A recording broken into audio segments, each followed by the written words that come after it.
Оризопроизводителите од Кочанскиот производен регион секојдневно ги комплетираат документите за пријавување во подрачната единица на Министерството за земјоделство, шумарство и водостопонство во Кочани за добивање субвенција по основ на предадена оризова арпа во текот на месец јули од реколтата во 2015 година. Од подрачната единица на Министерството во Кочани истакнуваат дека до 11 август се поднесени 309 апликации за добивање дополнителни субвенции за предадена оризова арпа кај откупувачите.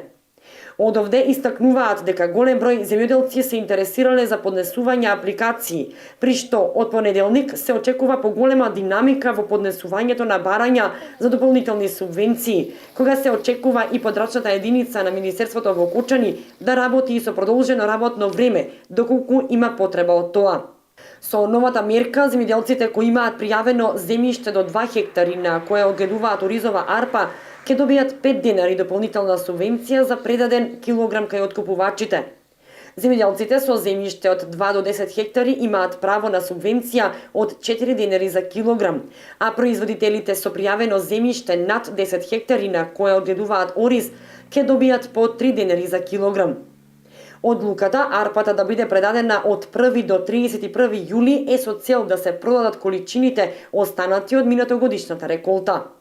Оризопроизводителите по предавањето на залихите со целата документација до крајот на август треба да се пријават во подрачната единица на Министерството за земјоделство и да аплицираат за добивање на дополнителни субвенции за откупена оризова арпа.